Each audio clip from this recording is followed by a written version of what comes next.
What a beautiful and challenging Metroidvania.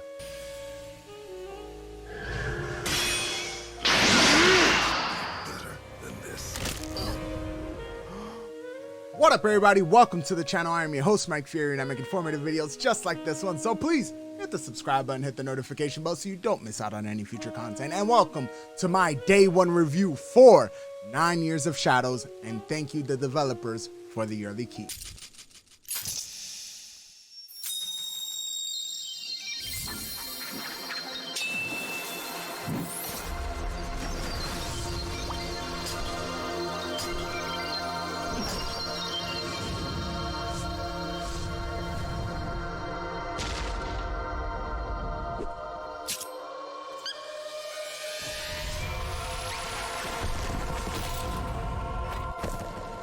Nine Years of Shadows is a Metroidvania game created by Halberd Studios and published by Freedom Games. It focuses on a world that has been submerged in darkness for 9 long years and created a vacuum for any joy or happiness that would come to this world.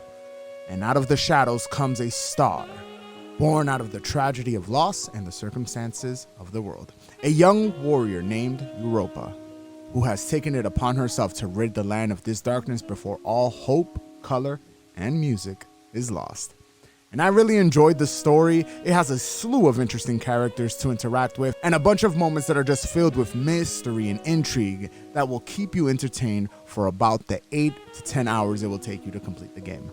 True to my structure for fast reviews, we're gonna go straight into the low points, or in other words, the negatives. It crashed twice on me, guys. So that is a thing. On top of that, no voice acting throughout the whole entire game. So you guys know how I feel about voice acting. If you've ever seen any one of my reviews, you know, if it doesn't have voice acting, it is a problem for me. I prefer my games to have voice acting. But in reality, that's about it.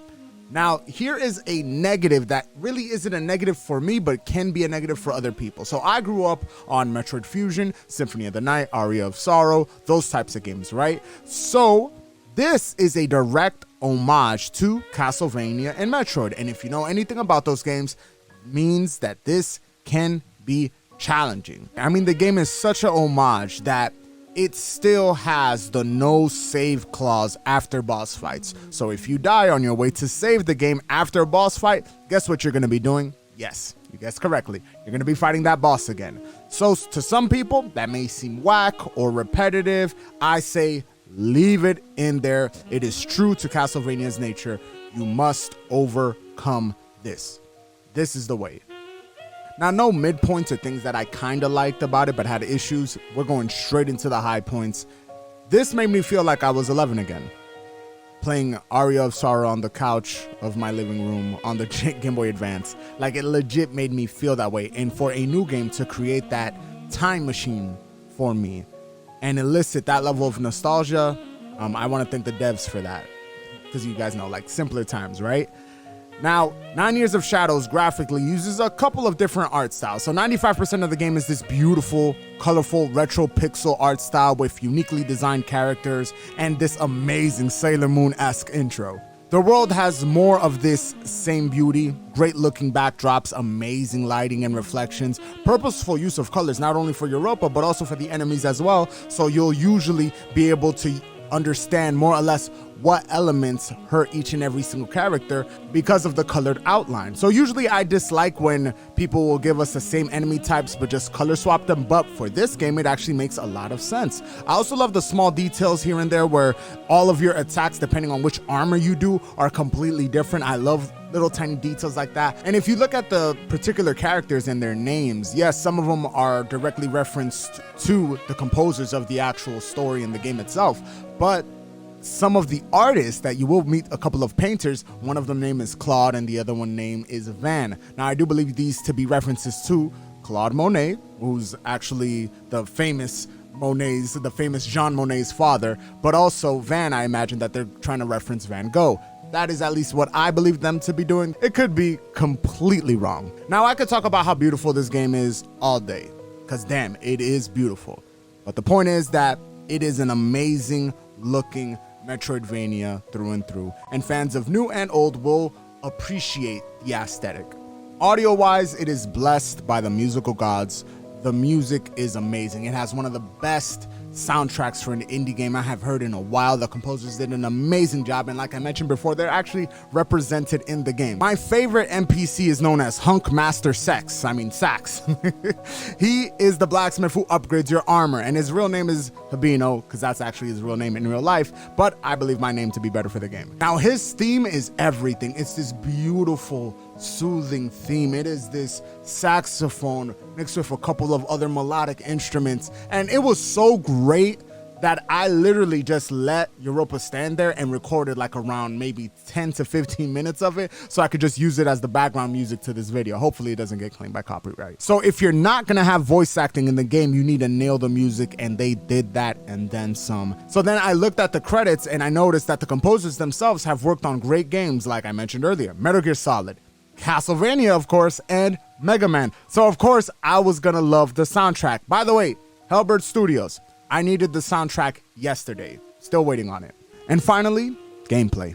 If you are familiar with Aria of Sorrow, Castlevania Advance Collection, Symphony of the Night, and even Dead Cells or Hollow Knight, this will play more or less like that, but with a minor focus on RPG elements. So as Europa, who carries around a golden hamburg along with her trusty ghostly companion, you will progress through this castle with a variety of floors, each with their own bosses, sub-bosses, and side quests to complete.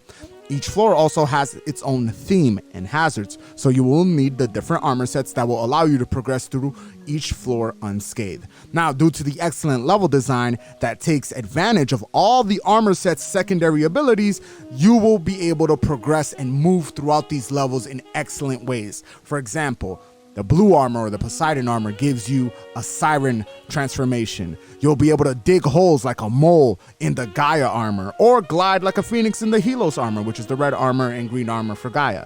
There will be sections that will allow you to do all of these in real time, and it gives this fluidity to the game that makes it feel excellent.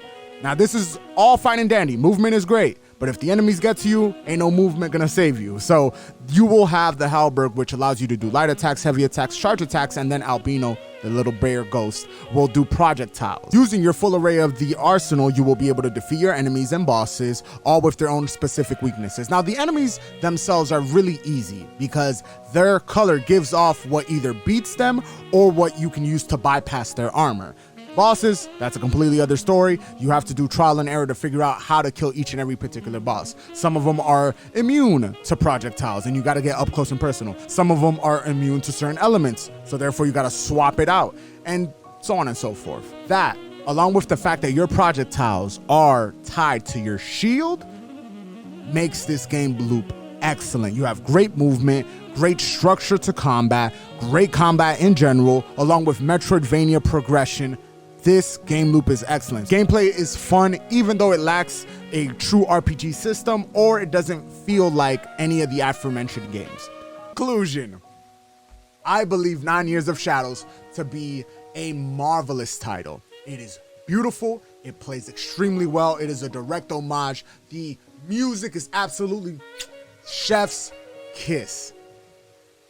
And regardless of the two crashes, this iffy boss fight, and the fact that it has this sense of repetitiveness, because naturally Castlevania games are challenging and or repetitive depending on how good you are at them.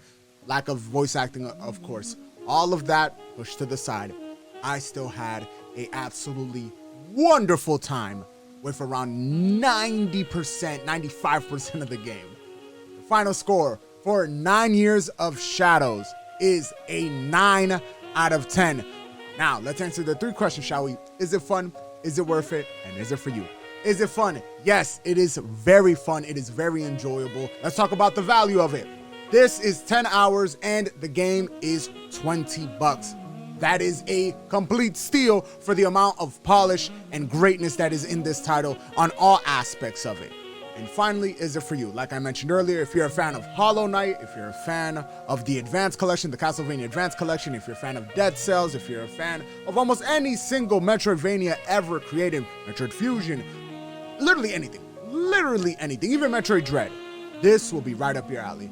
And that is it for today, guys. Thank you guys for watching. If you guys enjoyed the video, please hit the like button. If you're new here and you want to see more videos like this, hit the subscribe button. Thank you guys for watching. I hope you guys enjoyed it completely. You can support the channel in any way, shape, or form, either using any of the links down in the description below. Amazon link, Epic Creator Code, Humble Bundle link, all of them are down there. You could also support me by checking out my TikTok, Twitter, Instagram. Links are down in the description below, along with my Patreon. Do consider supporting me there. $1 a day keeps the landlord away. I'm your host, Mike Fury. I just hit the mic. Until next time, Mike, off.